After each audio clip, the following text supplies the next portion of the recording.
रामकृष्ण दृष्टांत ते सिद्धांत भाग 5.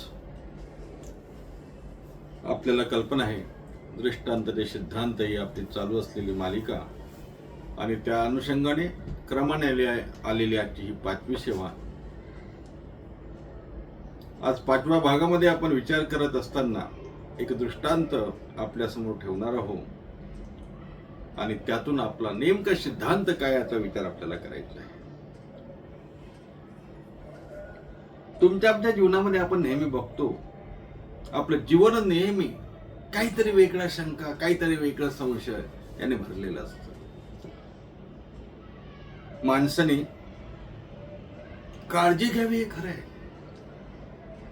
माणसाने विचार केला पाहिजे हे खरं आहे, पण उगीच विचार केला तर चालेल का? नाही का? एखाद्या गोष्टी बाबतीत दक्ष राहिलं पाहिजे. आपण निष्काळजीपणे राहता कामा नये. हे जरी खरं असलं तरी उगीच असं होईल का, हे असं होईल का, अशाने असं होईल का, असे संशय घेण्यात मात्र अर्थ नसतात. अनेकदा माणसं असे संशय घेतात, शंका कुशंका घेतात, तर्क मांडतात. तुकोबाऱ्यात एके ठिकाणी म्हणतात तार्किकाचा तर्का संघ पांडुरंग स्मरा. पण आजचा माझा सिद्धांत वेगळा आहे. माझा सिद्धांत मला जो सांगायचा आहे तो माऊली ज्ञानोबारायांनी आपल्या ज्ञानेश्वरीमध्ये जी ओवी घातली ती ओवी आपल्या समोर ठेवणार आहोत. माऊलींची ओवी अशी आहे, मनोनी संशयावनी घोर आनिक नाही पाप थोर हा विनाशाची वागुर प्राणियासी. मनोनी संशयावनी घोर, संशयापेक्षा दुसरा कोणताही घोर असं पाप नाही असं महाराज सांगतात. आता एक गोष्ट आपल्या समोर ठेवतो, दृष्टांत ठेवतो म्हणजे आपला सिद्धांत लक्षात येईल. मनुष्य प्राणी या सर्वात जास्त संशय आहे महाराज. बघा, कुठल्या प्राणी मात्राला संशय यायचं कारण नाही. त्याला जे दिलं ते खाईल, जे भेटलं ते करेल, जे बघेल ते आजचं निभलं उद्याचा विचार करणार. आपल्याला माहिती आहे पशु पक्षी प्राण्याचं जीवन आपण बघत असतो, पण माणूस प्राणीच असं आहे का एक दुसऱ्यावर खूप संशय घेतो, खूप एक दुसऱ्या बाबतीत शंका उत्पन्न करत असतो. माऊली ज्ञानोबाराय म्हणतात, संशयावनी घोर आनिक नाही पाप थोर. अतिसंशयामुळे, अतिशंका निर्माण झाल्यामुळे मनुष्याच्या जीवनामध्ये पाप वाढते असं माऊली सांगतात. एक दृष्टांत आपल्या समोर ठेवताना या अगोदर मी काही प्रवचनामध्ये सांगितलं असेल, पण पुन्हा सांगतो. काय, एक गृहस्थ रस्त्याने चालला होता. कुठं 400-500 मीटर 800 मीटर कुठेतरी पायी चालला असं निघाला. रस्त्याने जाताना जाता जाता त्याच्या पायाला काहीतरी लागलं. पाय भरला कशाने तरी, मातीने भरला असावा. म्हणजे त्याच्या पायात चप्पल नसेल, शूज नसेल, जोडा नसेल. आता तुम्ही म्हणाल का हो, बिगर चप्पलचं, बिगर जोड्याचं, बिगर शूजचं, बिगर शॅनलचं कोणी जाते का? हा दृष्टांतातला गृहस्थ आहे म्हणून जातो. दृष्टांत आपल्याला कळून घेण्यासाठी असतात, आपल्याला माहिती आहे, पुन्हा पुन्हा सांगणार नाही. हा मनुष्य अणवाणी पायाने जात असताना कुठेतरी याच्या पायाला काहीतरी ओलसर लागलं आणि मग याला अशी शंका आली की आपल्या पायाला काय लागलं भाऊ, म्हणून तो बघायला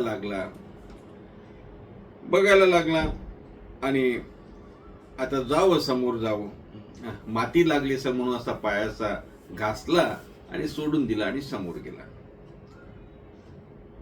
मग त्याला असं वाटलं मातीच कशावरून लागली असेल, दुसरं काही असेल म्हणून आणखी पुढे चालत गेला. थोडा असा पायाचा दुमटा केला आणि बघितलं, नाही म्हणे, माती नाही, हे शेण आहे. शेण कळते ना आपल्याला, गाई बैल म्हशीची विष्टायला शेण म्हणतात, आपल्याला माहिती आहे.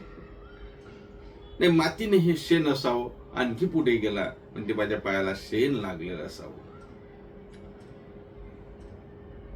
आता मला सांगा, पायाला माती लागो की शेण लागो, काय केलं पाहिजे? पाय धुवून टाकायचं आणि सोडून द्यायचं. पण संशयखोर माणसं, अतिशंका घेणारी माणसं काय करतात?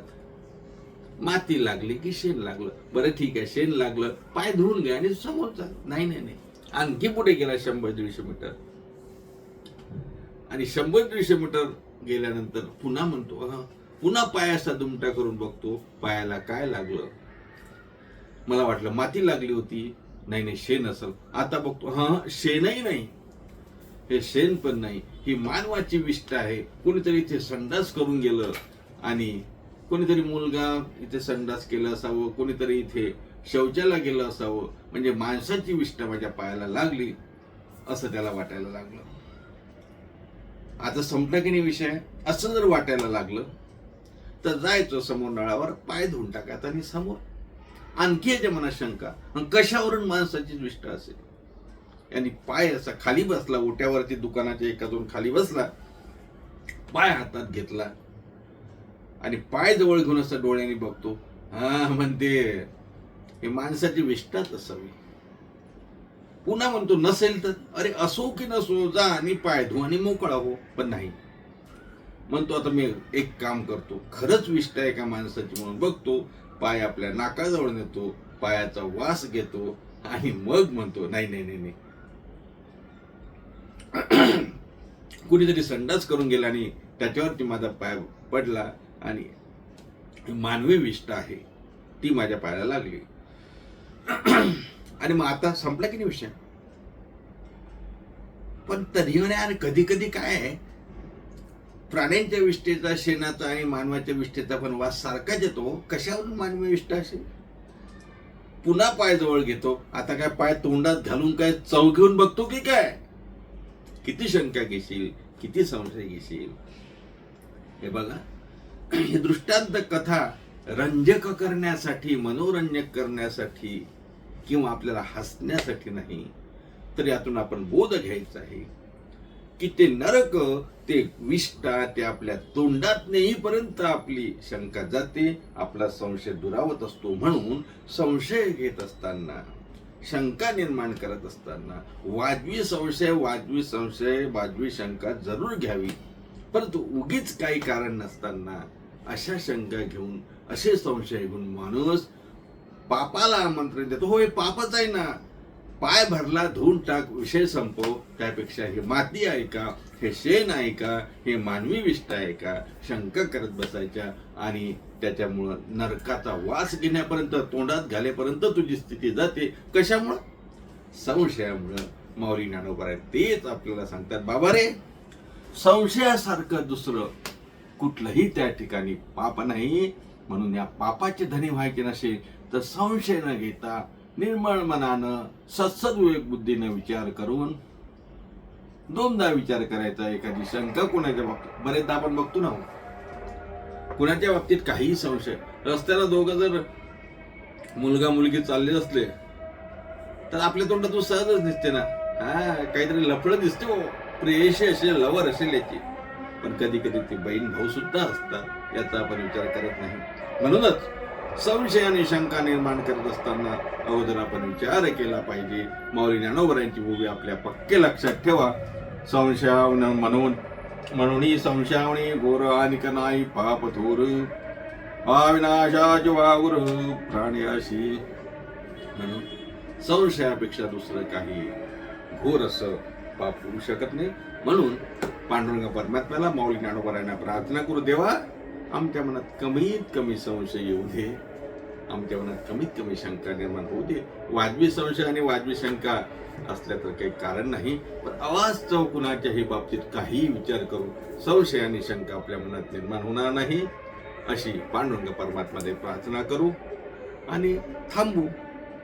पुन्हा भेटायचंच आहे पुढच्या भागामध्ये दुसरा दृष्टांत घेऊन, दुसरा दृष्टांत एखादा सांगून त्याच्या सिद्धांताकडे. आजचा दृष्टांत, आजचा सिद्धांत दृष्टांताच्या कथेतून आपल्या लक्षात आला असावा. अवाजवी शंका, अवाजवी संशय माणसाला अधर्माकडे, पापाकडे नेतो. आणि म्हणून पाप आणि अधर्म टाळायचं असेल तर संशय आणि शंकेपासून थोडं दूर राहावं. इथे थांबूया, पुन्हा भेटूया पुढच्या भागात. सर्वांना रामकृष्णारी. पुंडलिक वरद विठ्ठल श्री ज्ञानदेव तुकाराम दत्तात्रय जनार्दन श्री एकनाथ माऊली ज्ञानेश्वर महाराज की जय.